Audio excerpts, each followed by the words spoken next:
Pro-lifers believe it should be wrong to directly kill innocent human beings, whether they're on the playground or in the womb. Where people disagree is about, well, what law is appropriate to, what is a responsible law to mitigate gun violence, and what would be overstepping people's freedoms? Because if the question is, well, we don't want people to die, you could just take away all kinds of freedoms. Set the speed limit to 35 miles an hour. Right. Don't let people.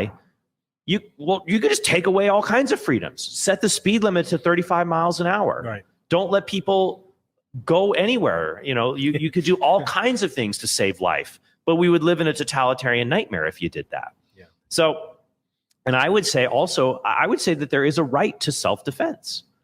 If you live in a world where people have these kinds of weapons to kill and hurt you, then you should be able to respond. It's just those who advocate for stricter gun control law, though not even gun control. There are people who want all guns confiscated.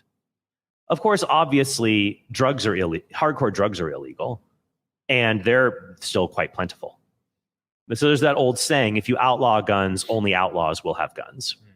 So this idea from those who on the left who say, Catholic left people, left Caths, who say, well, we ought to get rid of guns because of all this gun violence. My next question to them is, if I don't have a gun to protect myself, how will I protect my family?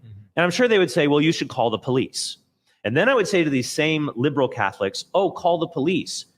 A year ago, didn't you say the police are racist? And let's say I'm a person of color and you want to take away my guns because you're afraid that I'm going to commit an act of violence. So these same liberal Catholics, I say, how do I protect myself? We'll call the police. A year ago, didn't you say the police want to kill people of color and they're racist and police trample on our rights and police are causing more violence? Didn't you say you wanted to defund the police? So my honest question to them is, well, wait a minute. How do you want to take away my ability to defend myself? You want to give me an alternative you claim is evil. What's the solution? Right. Basically, it's rather, I think that we should sit down. I do care about gun violence a lot. I do. For example, I think one way to reduce gun violence is to just stop reporting it.